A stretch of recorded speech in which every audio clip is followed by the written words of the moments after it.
Таңертеңнен бір сұлу қыз суға келеді, суға келеді, суға келеді. Бір жас жігіт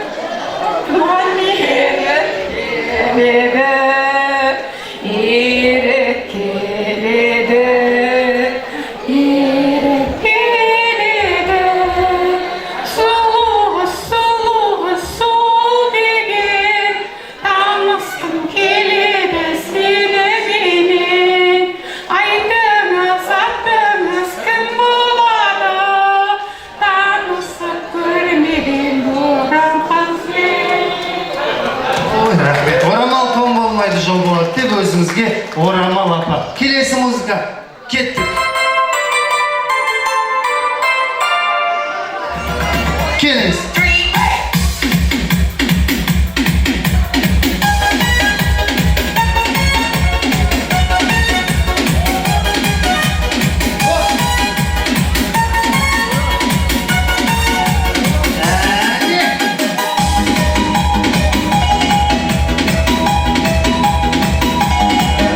Рахмет. Аға, есіміңіз? Мұрат аға, молодцы. Бүгінгі тойдың гүлі болып жүрген ағаларымыздың бірі. Мұрат ағамызға бір қошемет соғып қойып. Қандай ән? Миллион. Кеттік, орындап берейік. Миллионла, алиқрот. Қазақшасын білеміз бе? Ал мен айтып берейін онда сіздің орныңызға. Миллион қол қайда? Қаттырақ қошемет соқсаңыздар болмай ма? Бүгінгі мерейлі тойымыздың қонағы. Мұрат ағамызға ерекше қошемет болмай ма? Құда, өзіңізге рахмет. Қазір сізді апай биге шақырады. Отыра тұрыңыз, дем алмауыңыз, келесі ән.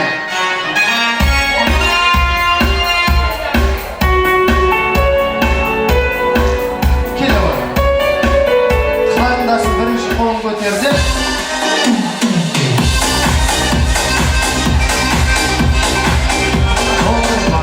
Қош келдіңіз. Есіміңіз? Азира. Кім боласың? Немересі. Атамыз бен апамыздың немересі. Қандай ән? Жас апамның ауылына барып едім қыдырып, бір қошақан алдымда шыққанақтан жігітім. Жаным, әлі йогурт жеп, Маша мен медведь көретін сияқтысың ғой сен. Қошемет соғып қойып. Рахмет, немересі. Барман мерейік.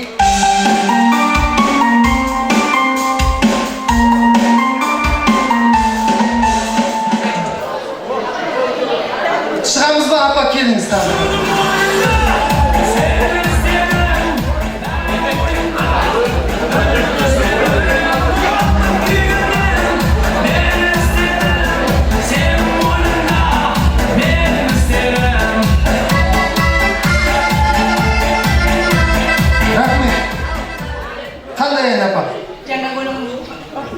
Қайтадан қос, апа келіңіз. Сіз мұна жерге жеткенше есіңізге түседі.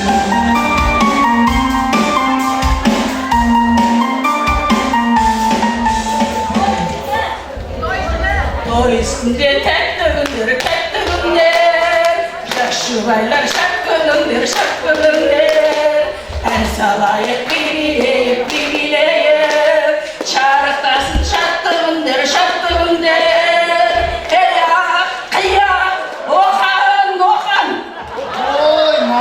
Апа, кім сізді биге шақырмаған жаңа? Оқан апай қайда? Келіңіз. Оқан апай, ортаға шақыр. Ақан ма? Оқан деді ғой, ата қайда? Келіңіз, Оқан ата, келіңіз.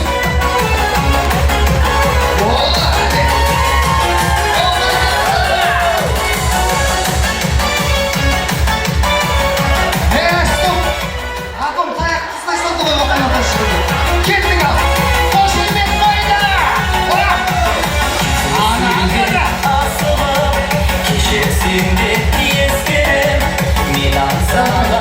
Ата, дистанция сақтаңыз, ата.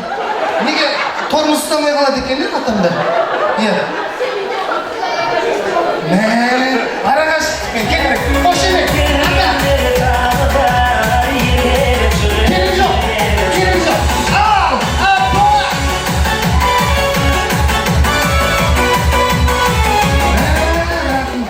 Оқан атам шығып еді, мына кісі таяқты лақтыра салды. Келіңіз, апа, кетпеңіз сіз. Ата. Атам ұрсып жатыр, семейге барып, городской болып қыздармен билеп, мен сенбей қапсын дейді бізді. Ата, өзіңізге. Ата, сізге де бар, апа. Иә. Араларыңызда не бар, ата? Менің қайным. Қайныңыз ба? Молодцы.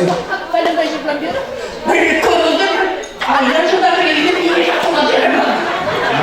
Молодец, апа. Күшті. Апа, сіз тағы бір екі адаммен билейтін сияқтысыз ба?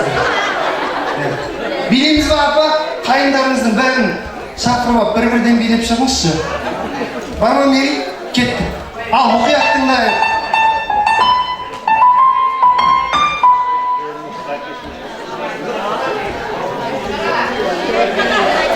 Мұрат аға, келіңіз. Марат аға ма, Мұрат аға ма? Құда.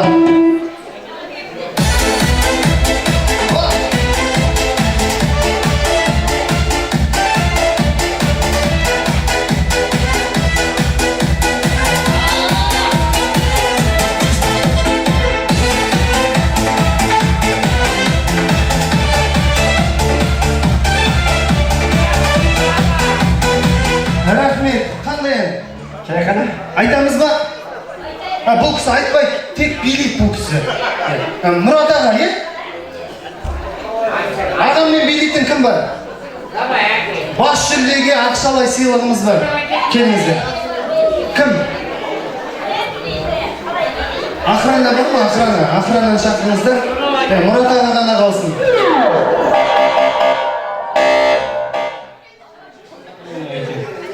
Сіз орныңызға отырыңыз аға, рұқсат болса.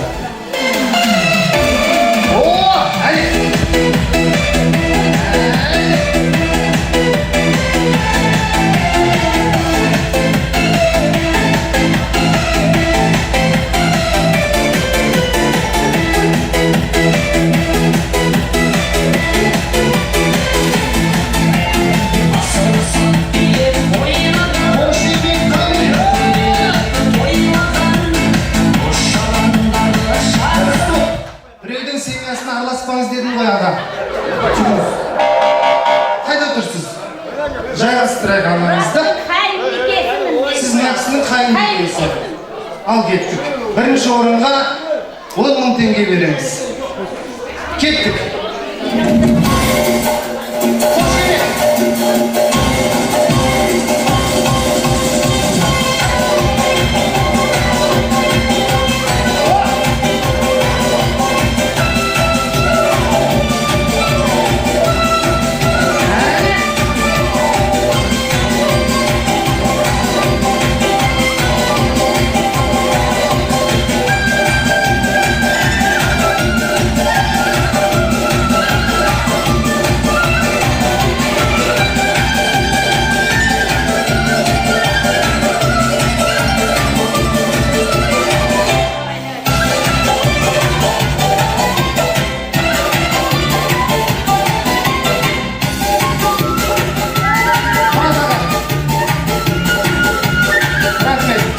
Рахмет.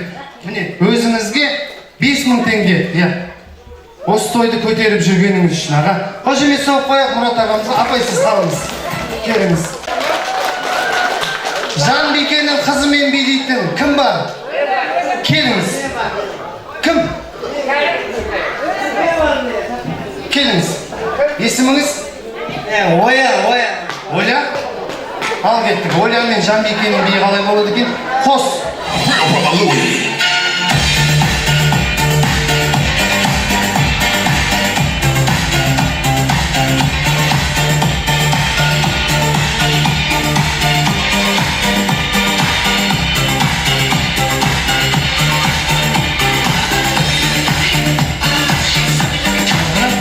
Рахмет. Ешкімге ешкімге көрінбей, ақырын кетіп қалаға. Ақырын, ақырын шет жақпен, приз өзіңе. Ешкім көрмесін, тығылып кетіп қаңыз. Келіңіздер, кім бар ағаларымыздан? Кімді шақырамыз?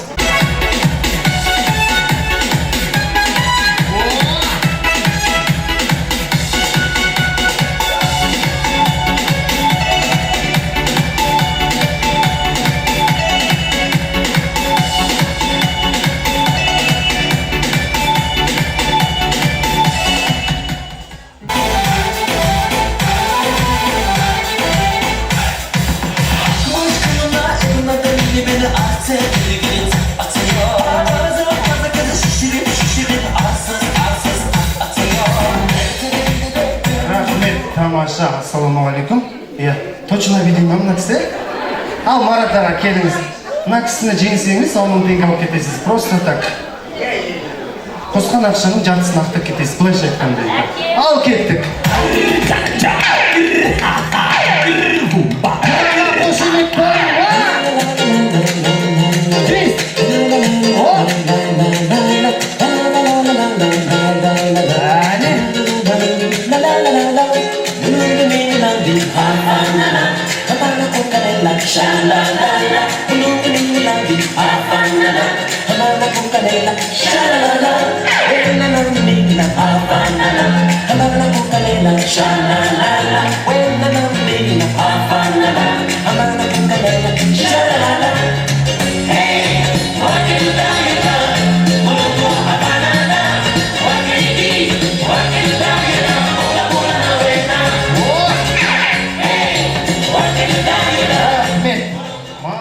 Апай, финалға дейін өткеніңіз үшін 5000 теңге арнайы той иесінің атынан сый апат ақшалай. Қошемет соғып қояйық Жанбикенің қызына. Әкемнің тегі көгіздірі. Қай жақтан келген? Автобуспен бірге келген құдашы мен билегім кеп тұр дейді. Ал, кім ол? Қайда? Келіңіз. О, құдашы!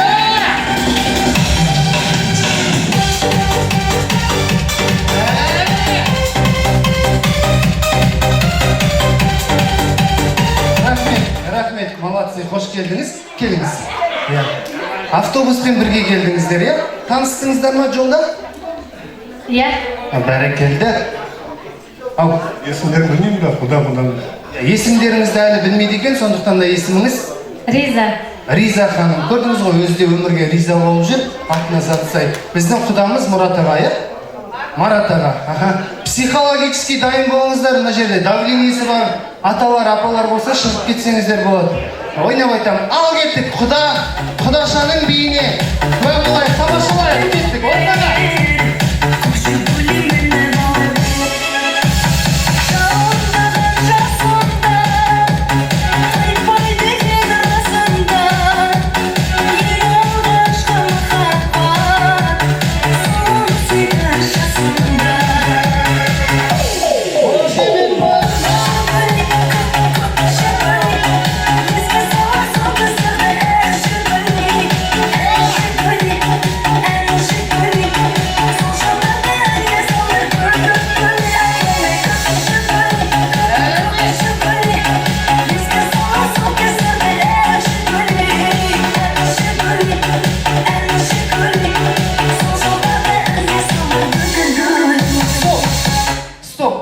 Келіңіздер, дауысқа салып жіберейік. Біздің құдаша Риза ханым қалай биледі? Молодцы. Құда жеңді дегендер қошемет соқсын. Уже белгілі болды. Гүлназ апай қайда? Келіңіз. Қайда Сарханда отыр? Жүрсеңізші. Гүлназ апай!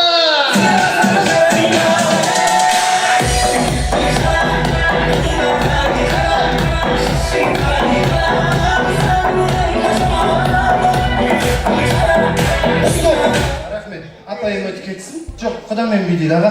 Келіңіздер. Танимыз ғой. Амандасып жатыр сізге. Көрген жоқсыздар ма әлі? Танымаймыз, танысып алайық. Есіміңіз? Гүлназ. Біздің атамыздың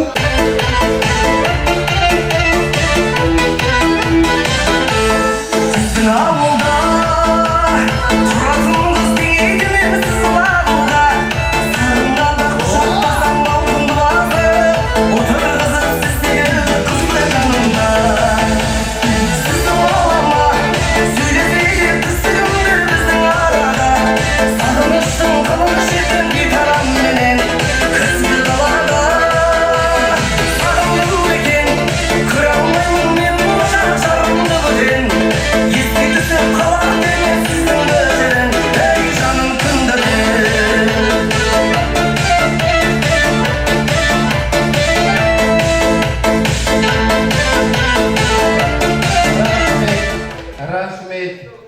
біздің құдамыз аяғымен былай 3-4 рет билеп болды екен, Гүлназ апай қалай биледі? Қошемет соғып қояйық. Құда қалай биледі? Давайте, дұрыстап. Гүлназ апай! Құда қайда кетіп қалдыңыз? Келіңіз. Бас жүлде 30 000 теңге. Құда! Кімге береміз? Мына кісі құда деп айтайын десе Гүлназ апайдан қорқып тұр, бұл кісілер айтады. Кімге? Құданы сыйлаған халықпыз ғой, құдаға беретін шығармыз, өзіңізге жайғасаңыз рұқсат. Біздің апаларымыз бар ғой, күшті билейтін. Шықсаңыздар шапа. Құдамызбен билегенге. Кім бар? Нұркамал дейді. Кім? Қайда? Әсет аға жақта.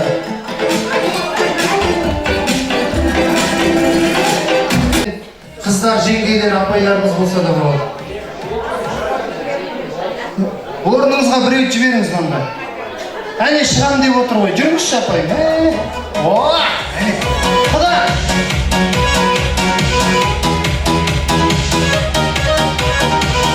Рахмет. Апай, система бірден алып жүрсіз ба? Тамақ іштіңіз ғой әйтеуір. Асылымның емесі мына кісі билет тұстасын. Шығып тұр ғой, келіңіз. Құда, бір-екі движение, бірақ ақырын бидіңіз үш кетпесін мына кісі. Ал кетті, қош емес олар.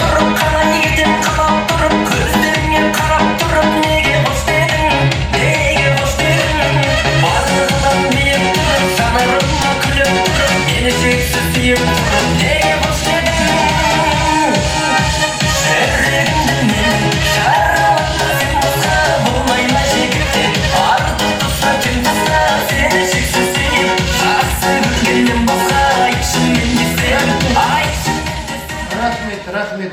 Арнайы өзіңізге жеңіл сыйлық беріп жатырмыз, көтеріп қайтқанға оңай болсын деп. Қошемет соғып қояйық апайымызға.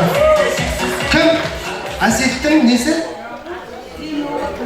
Зейнолла Гүлшат. Бұл кісілер кім?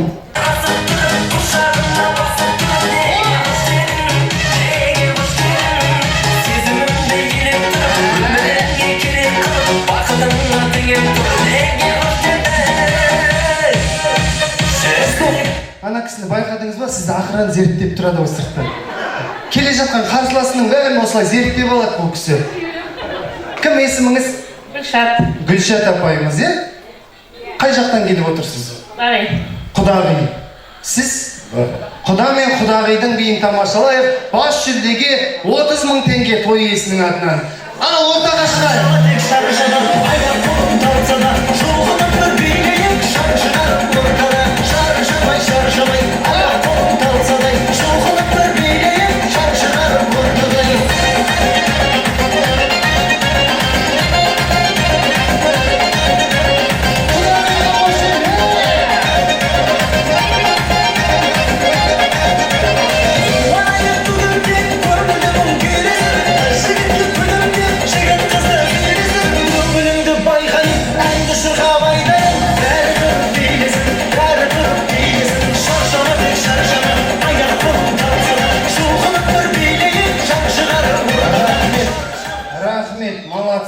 Осындай финалға дейін жеткеніңіз үшін құда арнайы өзіңізге блокнот пен той иесінің атынан 10 000 теңге ақшалай сыйлық. Қошемет соғып қояйық құдаға. Рахмет. Құда негіз жақсы биледіңіз, бірақ бірдеңе жетіспей тұр сізге. Не екенін өзім де білмей тұрмын. Гүлшат апай, Гүлшат апаймен билейтін кім бар?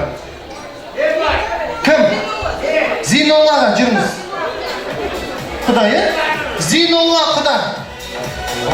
Өзі видеоға түсіп мәзі болды.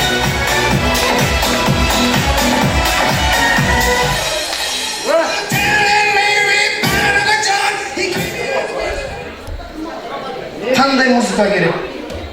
Нормальный, современный. Современный. Түсіндің ба, Мери? Современный дейді. Сіздер бір үйден келіп отырсыздар, Молодцы, күшті. Бұл кісілер құдағилар аға. Осы жыл точно біреудің семьясына араласып тұрсыз. Жүріңіз.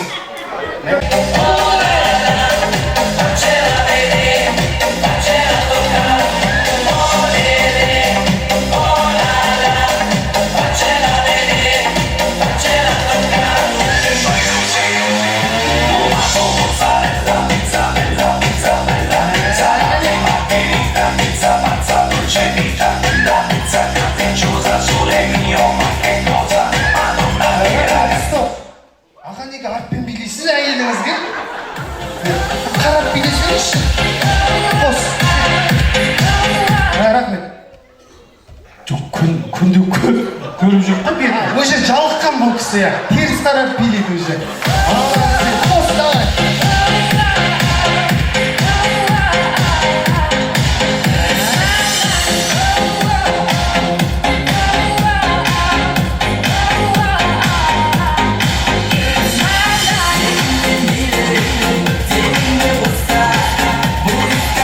Рахмет, молодцы, келіңіздер. Екеуіңіз де әдемі билеп жүрсіздер. Отау құрғандарыңызға неше жыл болды?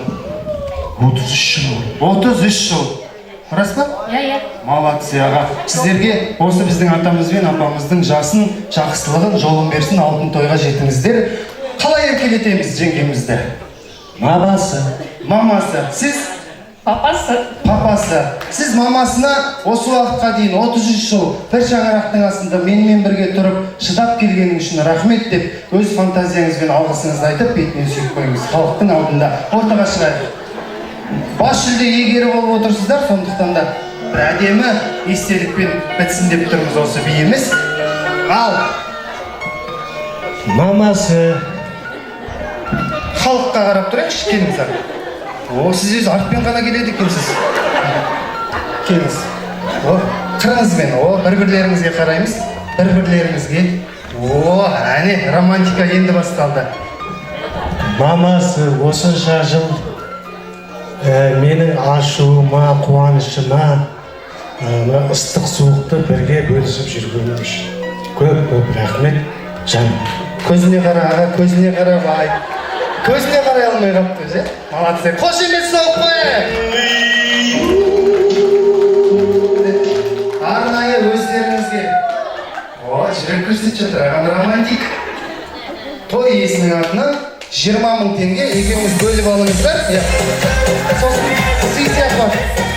Молодцы, рахмет. Өзіңізге мына бүгінгі тойдың бағалы сыйлықтарының бірі. Аға, мына 10 000 теңгені керек сол үшін беріп жатырмыз ғой. Мына 10 000 теңгені хотя бы үйге дейін ұстап барыңыз. Үйге жеткен соң бәрібір тартып алатын сияқты. Қошемет соғып қойыңыздар.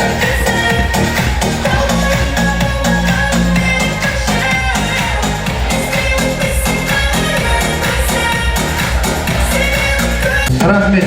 Енді біздің әкеміз бен анамызда тағы да сіздердің алтын бастарыңызда ақ дастарханның басына жинап отырған әкеміз бен анамыз ортаға шақырайықшы, келіңіздерші. Атамыз бен апамыз.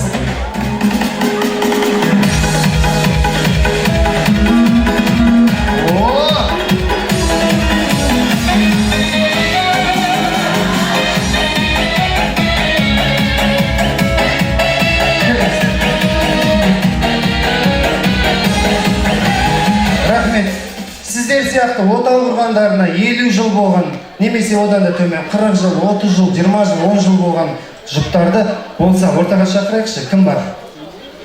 Отау құрғандарына 50 жыл, 40 жыл болған жұптар болса ортада. Сәния Жұмағазы, Жания Жұмағазы, келіңіздер. Сосын.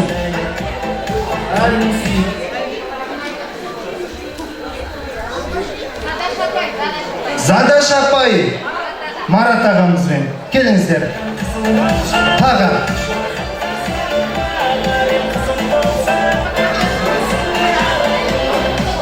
Жыл, 20 жылда болады. Келіңіздер, өздері шыққан отыр міне. Армани. Болады бәрі нормальный, келіңіздер. Назым Армани, тамаша. Осы кісілердің жолын берсін деп шақырып жатырмыз сіздерге. Кім бар тағы?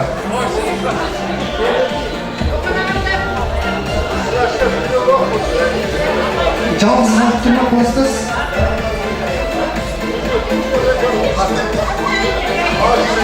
Кім? Алыстан келіп отырған кластасы бар екен, атамыздың, келіңіздер. Екеу. Кім? Армия? Армия Сақи дейді. Сақып Жамал деп дұрыстап айтсаңыз, аты бар екен. Келіңіздер, олай апаларым. Алғашқы махаббаты дейді атамның. Қайсысы мына кісілердің алғашқысы? Арттағы ма? Бәсе настроение жоқ атамның. Молодцы, күшті.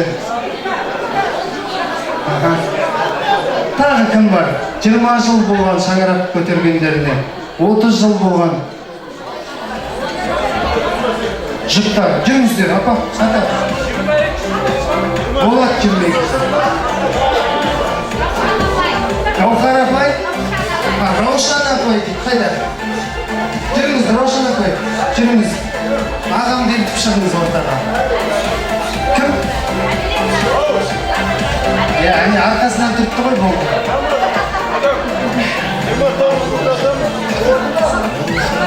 Ау, 9 жыл жатады, жүріңіздер. 29 жыл, 19 жыл бәрібір қарамаймыз. 10 жылда бола береді.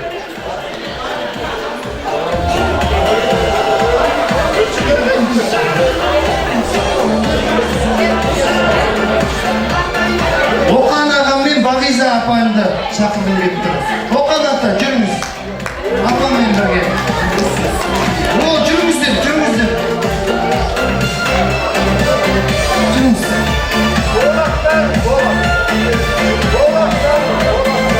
Болат. Бәну дейді. Болат аға, Бәну апай, жүріңіздер. Нұргүл апай, ағам қайда, жүріңіз. Шыққыңыз келіп отырмаса, жүріңіз.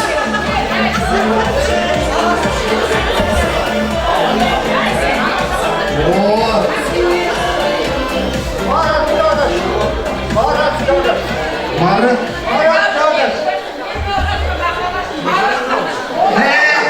Апам алғашқы махаббатым Марат зада шықсын дейді. Атамдікі шықты, менікінеге шықпайды деп жатыр. Ата, апамның алғашқы махаббат жас көрінеді екен. Келіңіз. Оқты,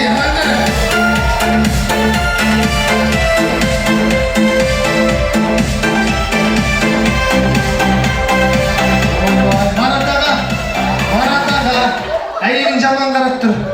Әйелін ұмытып кетті қонына кісі. Ойбай, тамаша. Осылай әзіл қалжыңдарыңыз жарасып, жұптарыңыз жазылмай, осы уақытқа дейін бірге жүргендеріңізге Алла тағала тіл көзіне сақтасын. Қош келдіңіздер. Енді танысып алайық. Келіңіздер, жұптарыңызбен әркім өзінің әйелінің жанына тұрсын. Әркім өз әйелінің жанына. Алғашқы махаббаттарды араластырмаймыз. Ал, бірінші, үлкендерімізден бастайық, атамыз бен апамыз. Неше жыл?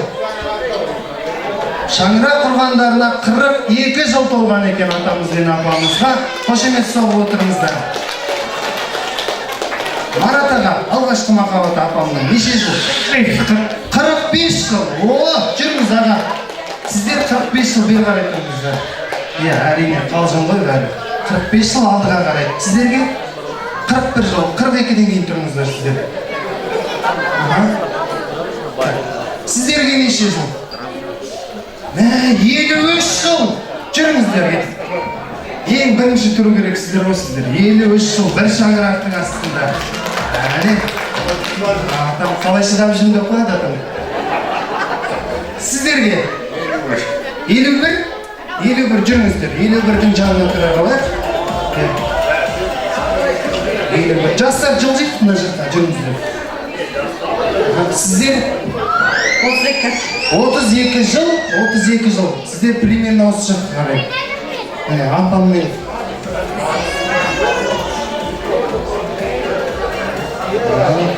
Сіздердікі? Кішкентайымыз болды, 29. 29? Сіздердікі, жүріңіздер, арт жақтаға. Неге тығылып тұрсыздар? 22 жыл. Мына былай қарай. Ең кішісі сіздер емес екен, көлістер екен. Болды ма? Сіздердікі неше жыл? 20 жүріңізсіз. Үйбай. Молодцы. Біздің апаларымыз, бірге бір сыныпта оқыдыңыздар, бір сыныпта оқығандарын ан жаққа жіберіп тастадыңыздар. Кетіп қалды. Апаларымызға приз берейік. Бір сыныпта 11 жыл бірге оқыған қымбат сыйлықтан берейікші апаларына.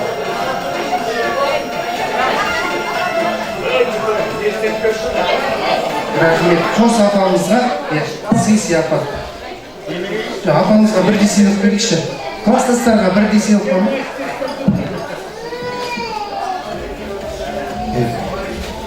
Бере салсын, алып кетесіздер. Ала беріңіз.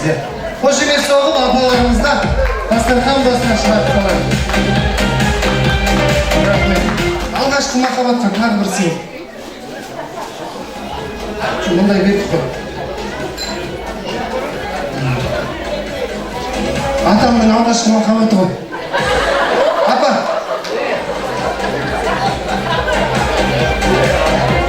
Бағана апам ана кісіге ұрсып жатыр. Құшақтап неге билемейсің деп. Ой, бәрекелді. Ал. Қош келдіңіздер дейміз. Мынау жастарға сіздердің алтын тойларыңыз жұғысты болсын. Сіздердің жолдарыңызды осыларға берсін деп шығарып тұрмыз. Енді апамыз бен атамыз сіздер емес, жастар бастасын. Келіңіздер. Армани. Есіміңіз жеңгем. Назым жеңгеміз отау құрғандарыңызға ең жастары, осы тойда. Неше жыл? 20 жыл. 20 жыл. 20 жыл бір шаңырақтың астында, неше болады? Үшеу. Молодцы, көп екен өзіңмен алмайды. Енді осы 20 жыл бойы бағана ағам айтты ғой әйеліне. Содан да ерекшелер. 20 жыл бойы менің мінезіме, ауыр мінезіме, қатты айтқан сөздеріме, бір шаңырақтың астында менімен бірге тұрып шыдап келе жатқаныңа рахмет деп, бетінен сүйіп, әйеліңізге алғысыңызды білдіріп қойыңыз. Жастардың фантазиясын көрейік. Жаным, Көзіне қара. жаным, осы 20 жыл бойы менің мінезіме шыдап келе жатқаныңа көптен көп рахмет айтамын. Ой, рахмет. Арман, сен мына кісіге емес, мына кісі... Жоқ, сіз мына кісіге емес, сен жеңгеме шыдап келе жатқан сияқтысың. Баланы уже көтеріп жүрсің ғой.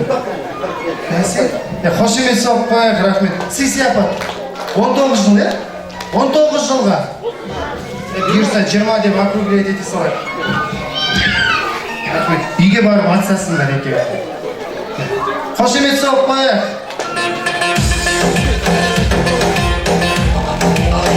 Рахмет.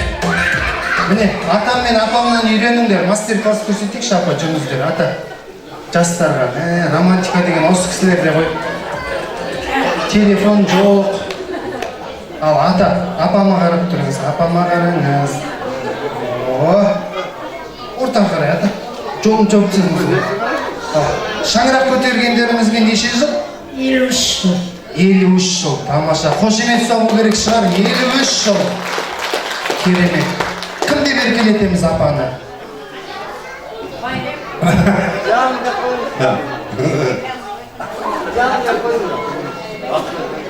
Атын айтамыз, Рахмет. Апамызға алғысыңызды білдіріп қойыңыз. Осы 53 жыл бір шаңырақтың астында бірге келе жатырсыздар. Өмірдің ыстық суығын бірге көріп келеді екенсіздер. Ал халық қошемет соғып тыңдайық.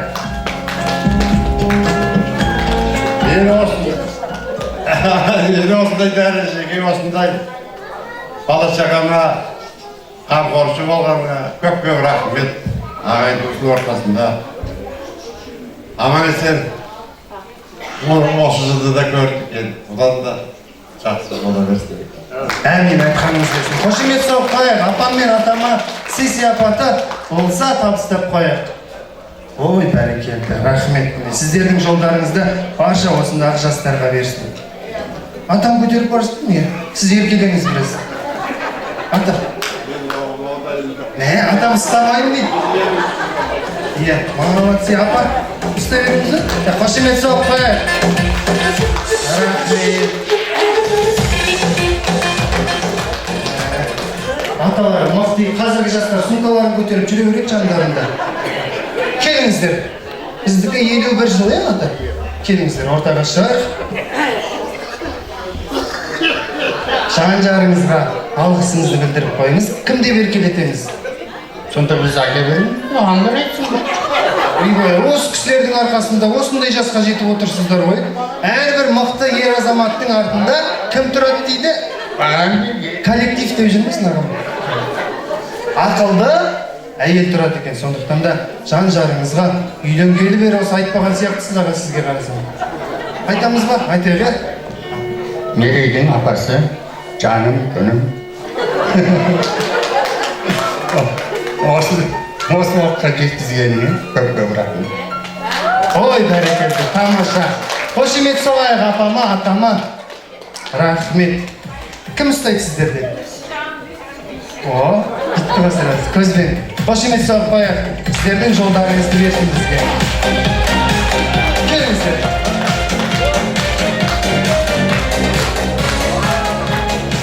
Сіз апаммен бірге оқыдыңыз, е? Бір сыныпта. Иә, бірге бар. Аха. Шаңырақ көтергендеріңізге 45 жыл. Кімде еркелетесіз? Затка деген. Затка. Шын есіміңіз? Задаш апамыз, е? Ал, Заткаңызға алғысыңызды білдіріп қойыңыз. Енді бақанда 2 бала тауып бергеніне көп рахмет айтамын. Басқа не деймін енді? Әкемді бақты, шешемді қарады. Соған рахмет айтамын енді. Қошемет соғып қояйық. Міне, осындай алтын құрсақты, ақ жаулықты аналарымыз, ардақты асқарта әкелеріміз аман болсын. Сый сияпатыңыз қайда, қыздар? Табыстап қояйық, жылдан.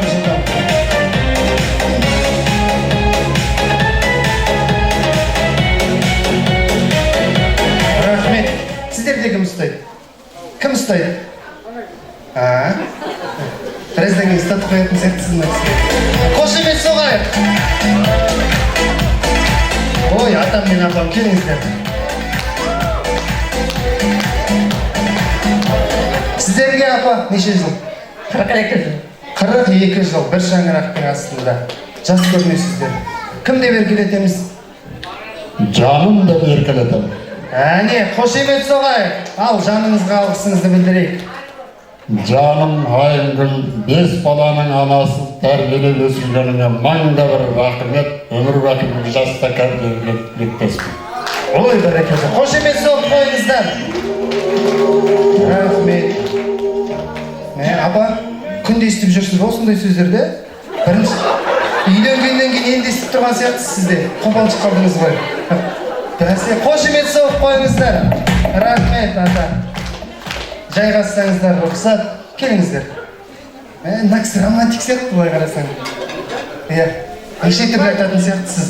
Кім деп еркелетесіз? Бәке?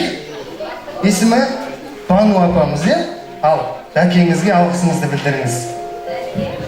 Бәкемде 4 баланың мамасы жаманыңды жасырып, жасыңды асырып, жүргеніңе көп рахмет. Әлі де қосылып жүрейік. Ой, бәрекелді, рахмет. Бетінен сүйетін сияқтысыз. Әне, қошемет соғып қойыңыздар. Рахмет, келіңіздер. Ал, ағам уже қобалжып тұр. Неше жыл? 32 жыл, е? Қайдан таныстыңыздар? Қалай таныстыңыздар? Қалай таныстыңыз? Алланың берген уақыты болады, сол уақытта танысасыз. Берген уақыт. Кім деп еркелетеміз? Сако дейді. Сако, шын есімі? Сайлау. Сайлаубек ханым, Сакоңызға алғысыңызды білдіріп қойыңыз, бетінен сүйіңіз тосын.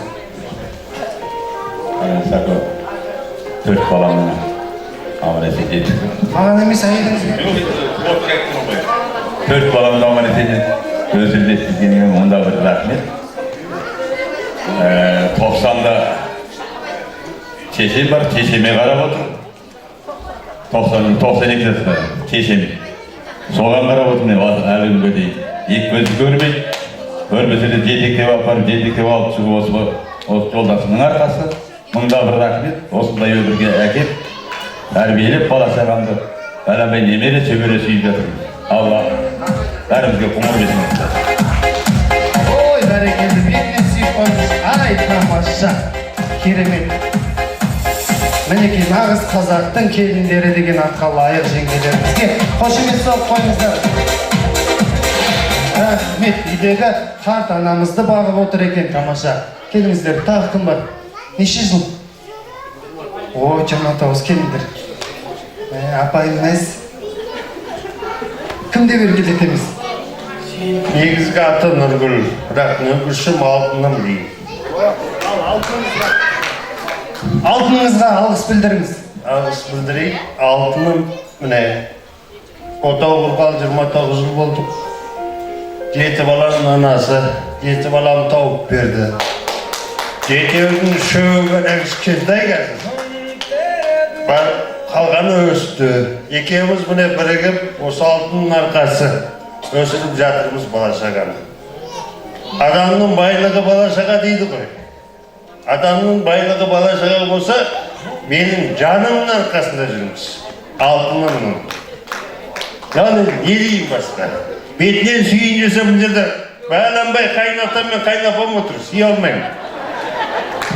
Жақсы, тамаша, алтын құрсақты анамыз бен әкемізге қошемет соғып қойыңыз. Аға, белдігіңізді маған беріп кетіңізші тойдан кейін. Қошемет соғып қойыңыздар. Келіңіздер.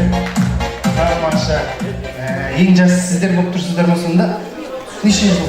22 жыл ана кісілер неге өткізіп жүрдіңіздер? Ал, кім деп еркелетеміз? Отанасы деп. Отанасы, тамаша. Отанасына алғысыңызды білдіріңіз. Құрметті отанасы. Отанасы. Бүйтіп айтпайтын сияқты мына кісілер ғой. Басқаша еркелететін сияқты.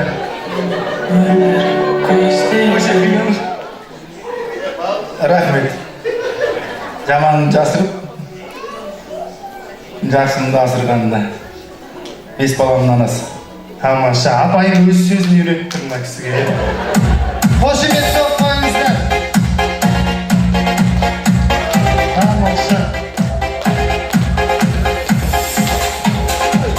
Рахмет, бағана да айтып жатырмыз ғой, адам өзімен емес, ұрпағымен мың жасайды деп. Сондықтан да бүгінгі тойдың ақ тілегін, сіздерге деген алғысын білдірсін деген ниетпен тойымыздың иелерін ортаға шақырайық. Атамыз бен апамызды ұл қыздарымен, ұрпағымен, немере шөбере шөпшегімен құрмет, қошемет соғып, орнымыздан тұрып қарсы алайық. Той иелері!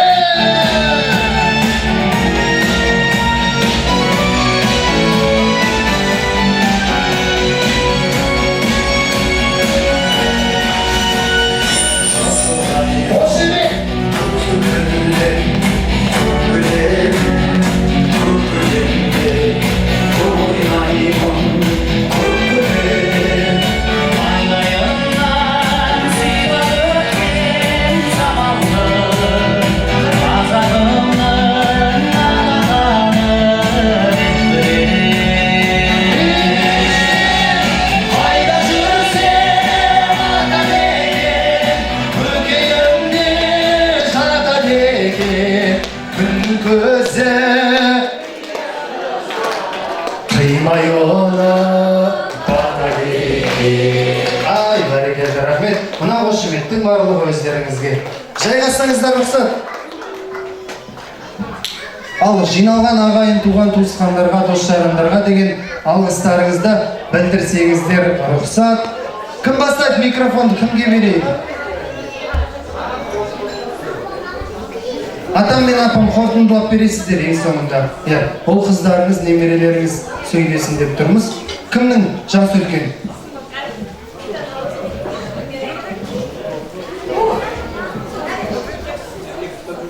Құрметті қонақтар, бүгінгі ата-анамыздың мерейтойына, анамыздың 70 жасына қош келдіңіздер дейміз. Сіздердің де үйлеріңізде осындай той болсын, барлықтарыңыздың да уақыттарыңызды бөліп, алыс жақыннан келгендеріңізге мыңда бір рахмет. Енді анамыздың 70 жасын, әкеміздің де ертең 75 жасқа толған тойы құтты болсын дейміз, дені сау болсын.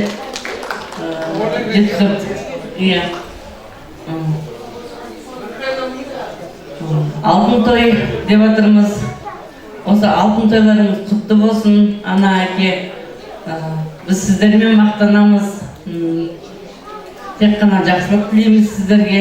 Бізді өсіріп, жеткізіп, аялап, мәпелеп өсіргендеріңізге, осындай бақытты өмір сыйлағандарыңызға мыңда бір рахмет сіздерге.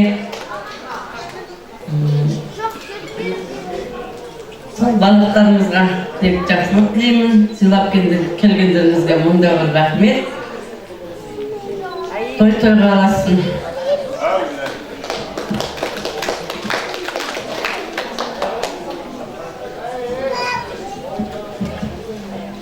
Құрметті қонақтар, аяулды ардақты әкеміз бен анамыз 50 жас болсын. 70 жас, 74 жас келген туған күндеріңізбен дендеріңіз сау болсын. Көздеріңізден арқасынан қуаныш кетпесін. Әулеттеріңіз өсіп, ұрпақтарыңыз өне берсін.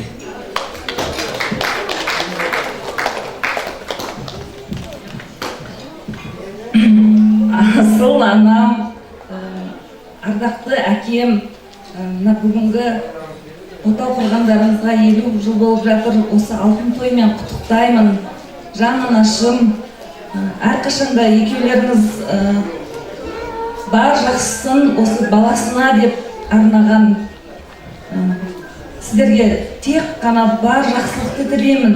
Анашым 70 жасыңыз құтты болсын. Денсаулықтарыңыз мықты болсын. Сіздерге бар жақсылықты тілеймін. Қазір кішкене толқып тұрмын. Қонақтар келген құдалар, туған туыстарым, нағашыларым, өз туыстарым, барлықтарыңызға көп рахмет. Осындай біздің қуанышымызды бөлісіп келіп отырғандарыңызға.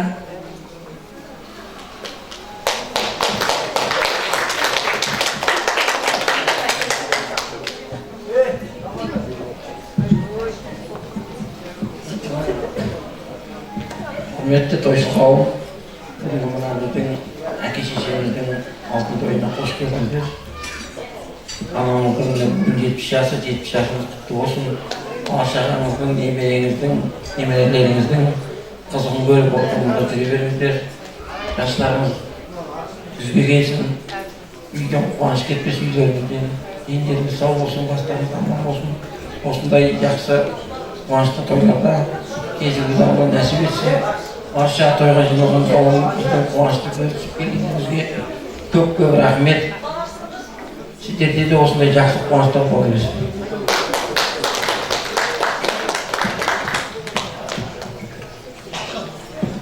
Құрметті қонақтар, құда-құдағилар, нағашыларым, ағаларым, жеңгелерім, өз жұртым, қайын жұртым, сіздерге келгендеріңізге көп рахмет. Біздің қуанышымызды бөлісіп, осылай көңіл күйді отырып, әрбір үйде осындай той болсын, ата-анамыз 100 жасасын, өмірдің қиындығына, қызығын да бірге көріп, осылай қол ұстасып, барлықтарыңызда жүре беріңіздер.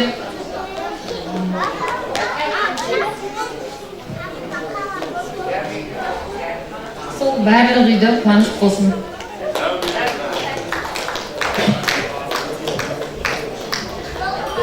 Ал құрметті қонақтар, бүгінгі біздің қуанышымызды бөлісіп келген қадамдарыңызға гүл бітсін.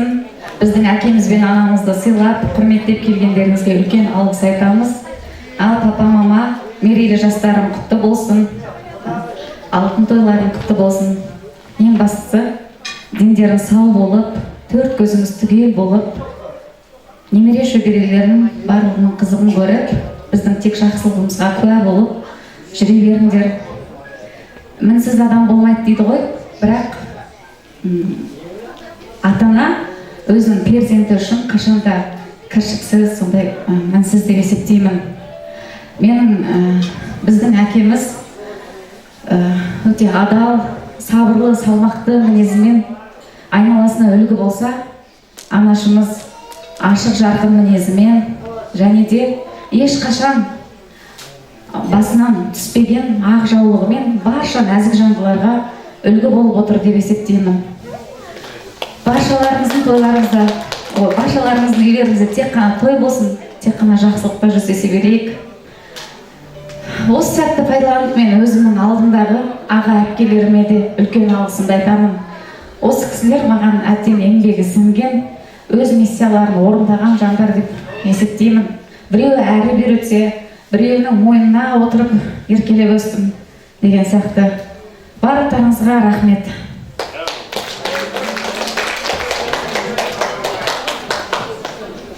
Құрметті ата-анамыз, алтын тойларыңыз құтты болсын. Деніңдеріңіз сау болсын. Ең жастарыңыз ұзақ болсын. Тойларыңыз тойласа берсін.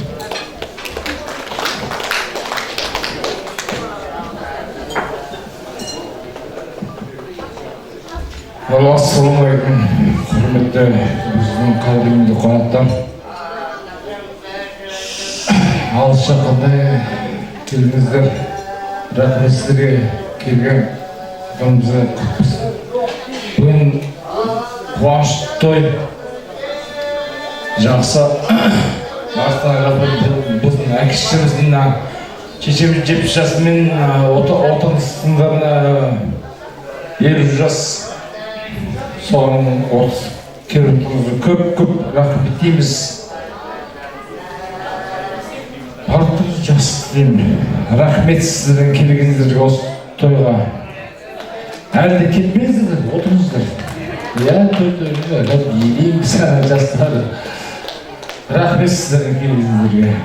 Үлкен аға жездеріме түгел рахмет осы қардастарыма түгел үлкен рахмет. Ағай туысқанды жауып жатыр ғой, түгел. Осы болмайды ғой. Ғабита Мәкен апайымдар, нағашыларым бар өзден. Нұргүл апайым бар өздің үлкен. Рахмет сіздерге, келіп жатқаныңыздарға. Рахмет сіздерге. Ертең жезір қазында оқыдым. Жақсы, рахмет сіздерге. Үлкен рахмет. Сіз сөйлесіңдер.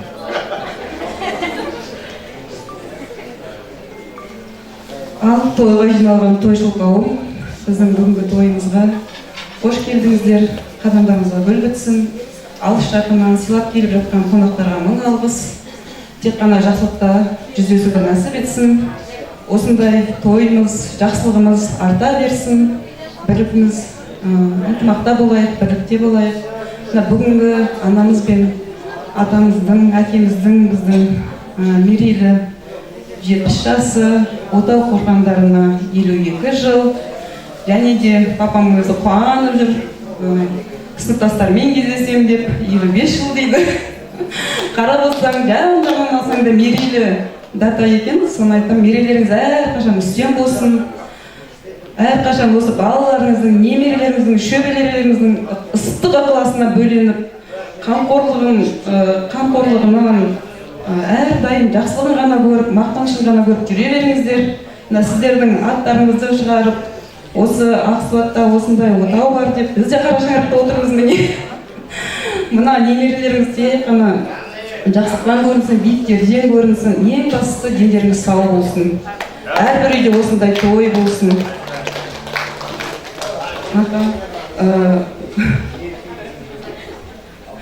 Мына тойдың боларынан несі көп деген сияқты, жаңағыдай бір кемістік не кетіп жатса, көңілдеріңізге алмаңыздар. Енді бізде де сонша қонақ күтіп жатырмыз, енді бір кемшілік болса кешірім өтінеміз. Бәрі жақсы болды деп ойлаймын енді. Жақсы көңіл күймен, жақсы немен қайтыңыздар деп ойлаймын енді. Бәрі ұнаған шығар, иә? Енді осы балалардың атынан мамамызға, папамызға дайындаған бір сыйлығымыз бар. Аға, қарсы алыңыздар. Мама, папа, қабыл алыңыздар. Мойнына асылып еркелеп өскен анамыздың мойнына бала-шағасының атынан алтын алқа, аяздарға тоңдырмай, қызғыштай қорғап өсірген әкемізге Норка жағалы жылы тон, басына бас киім. Аздай болса көштей көріңіздер, әлі талай сыйлықтар сіздерді алда күтуде. Рахмет.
отырып ұмытып кетіп бір.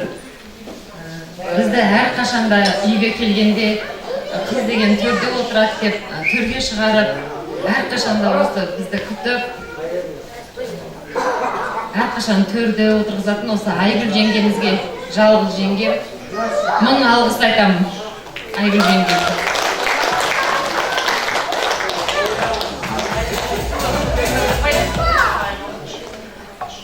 Қарты бар үйдің қазынасы бар дейді. Қазақ әрқашанда байлығын айтпаған, қазақ әрқашанда баласымен, немересімен мақтанған. Сондықтан немере шөберелердің тілектерін тыңдайық, қарсы алыңыздар.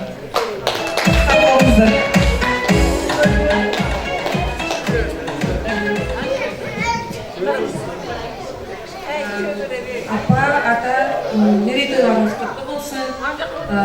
Жаңа жастарыңыз құтты болсын. Сіздерге ұзақ ғұмыр тілеймін. Алдыңызда даналықтарыңызбен, ақылдарыңызбен, ақбаталарыңызбен ортамызда осылай жайнап жүре беріңіздер. Және де жиналған қауым тек ізгі тілектермен қуанышта ғана бас қосуды нәсіп етсін барлықтарыңызға.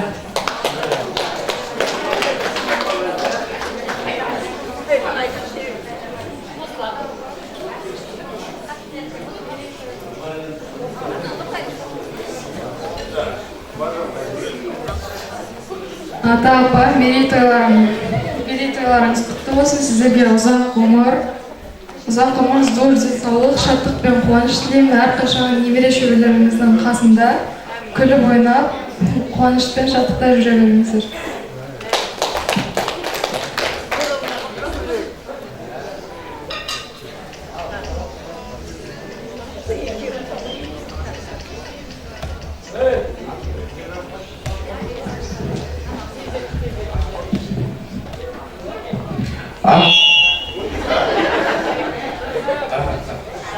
Ата-әжем осы 50 жылдықтармен және 70 жылдықтарында құттықтаймын.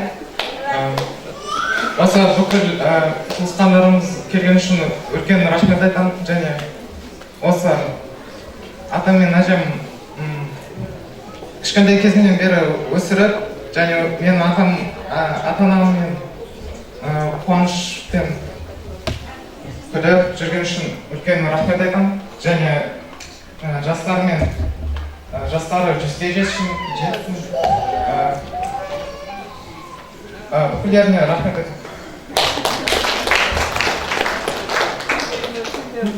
Ата, апа, бүгінгі тойларыңыз құтты болсын. Ең бастысы дендеріңіз сау болсын, жастарыңыз ұзақ болсын. Осылай бала-шағаларыңыздың, немерелеріңіздің, шөберелеріңіздің арасында ойнап күліп жүре беріңіздер. Тек қана жақсылық тілеймін.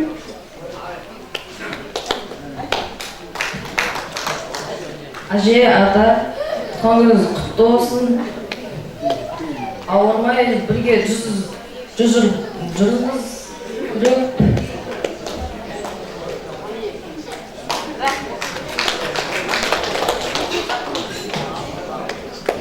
Апа, осы бірге өстіп жатқандарыңызға 50 жыл болыпты. Бұл деген аз уақыт емес. Ол сіздердің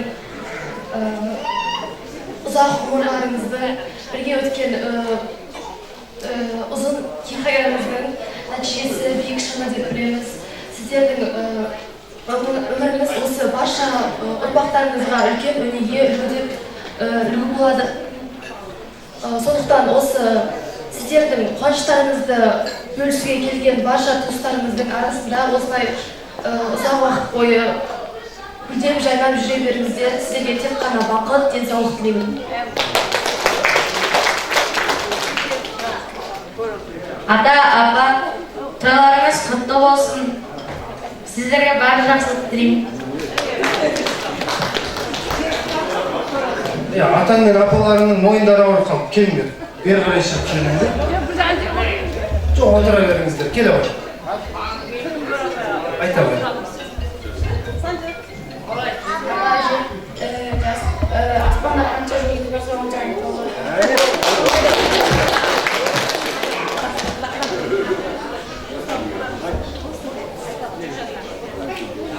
Ата, әже, осы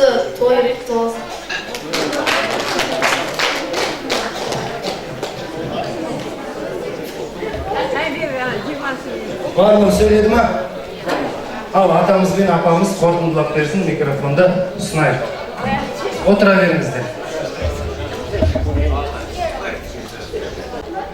Ағайын туыстар, құда жегеттар, Астанадан, Тараздан, Семейден, Алматыдан, Ескелдіден, міне тұрған Ақжардан өзіміздің ауылда келіп жатқан барлық туыстарға, құдаларға, ұл-қыздарға, кластастарға, замандастарға, үне қарындастарға, нағаш жиендерге, өгейлі шүбелерге, көршілерге барлықтарына үлкен алғыс айтамын. Барлықтарыңыз осындай біз сияқты үлкен алтын тойға жетіңіздер. Немере шөбере сүйіңіздер. Жортқанда жолдарыңыз болсын. Балаларыңыз бақытты болсын. Балаларыңыз бақытты болсын. Өмірлеріңіз ұзақ болсын. Біздің жолымызды берсін. Мына бізді сыйлап, алыстан ақтерлетіп келгендеріңізге осы сеніміздің атынан алғысымызды білдіреміз. Қайда жүрсеңіздер аман болыңыздар. Сонымен қоса менің ұл-қыздарым, немерелерім, ағайын туыстарым біздің 50 жылдық алтын тойымызды ұйымдастырып бізге осындай үлкен той жасап беріп жатқан міне ұл-қыздарыма, балаларыма бәріне үлкен рахмет. Ал барлықтарыңызға жолдарың болсын, жолдарыңыз ашық болсын, аман болыңыздар, өмірлі сүбірлі болыңыздар. Онда жақсы тілегім осы, тілегім қабыл алыңыз.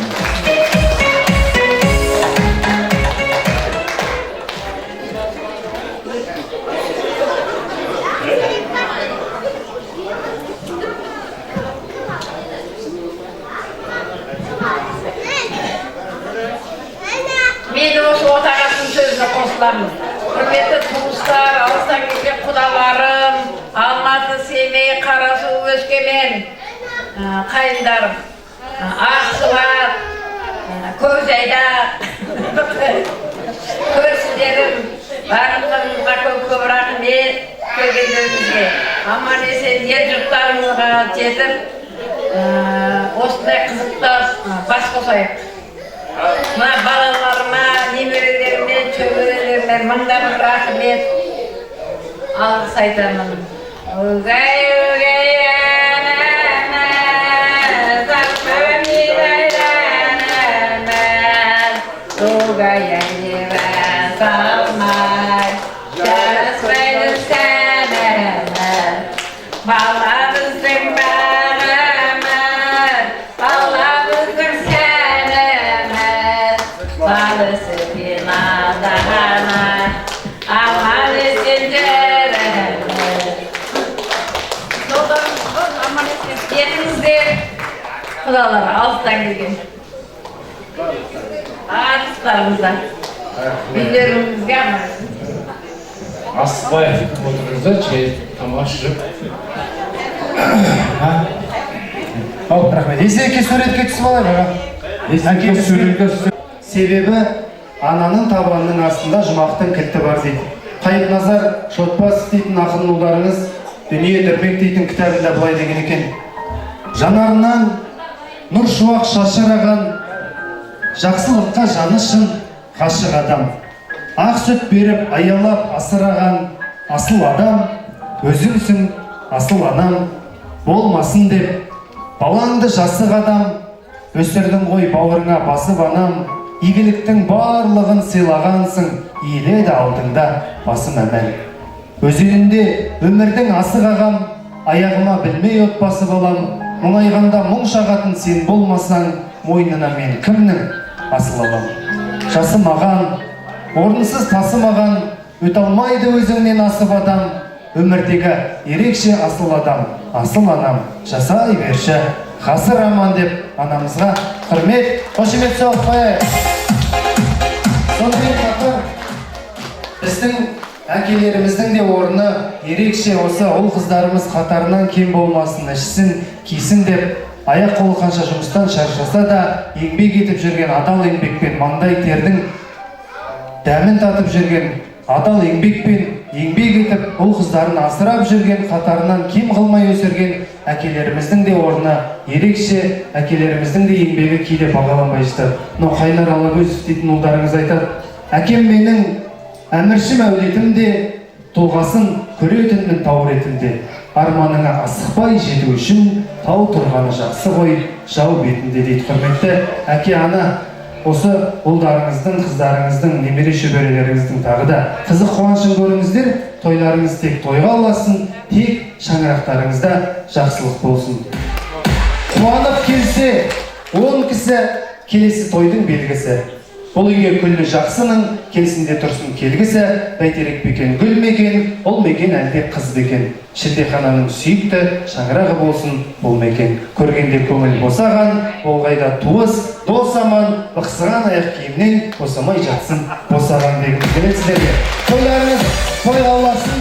Енді дәл осындай той сіздерге де жұғысты болсын деген ниетпен той иелерінің арнайы әзірлеген тойбастар табақтары бар екен. Сол тойбастарды сіздерге тарту етейік. Қабыл алыңыздар. Той басталды ағайын, той басталды. Ортаға алдырайық той басталды.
Қазақ халқы тойбастарда әсем әнсіз ашпаған халықпыз. Сондықтан да тойбастардың әнін шырқайтын атамыздың қарындасы мен күйеу баласы Биахмет пен Бияштың орындауында музыкалық сәлемдемесі бар екен. Ондаға шақырайық.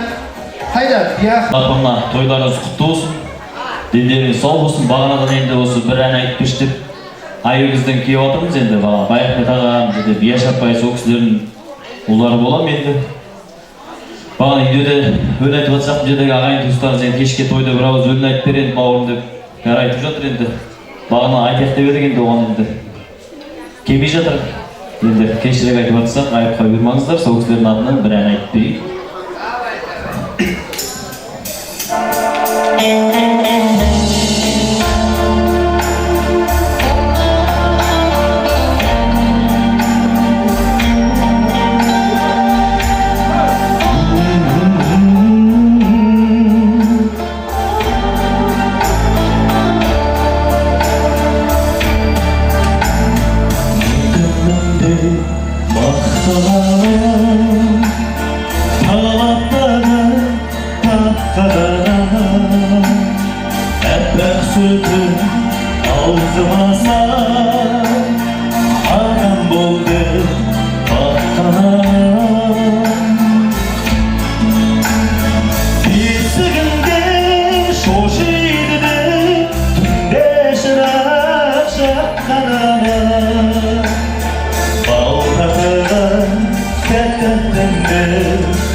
Oyanğanda, yuvansında, sındırma.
Sözde Körbeğimde Çattana Rahmet, toylarınız toy olsun.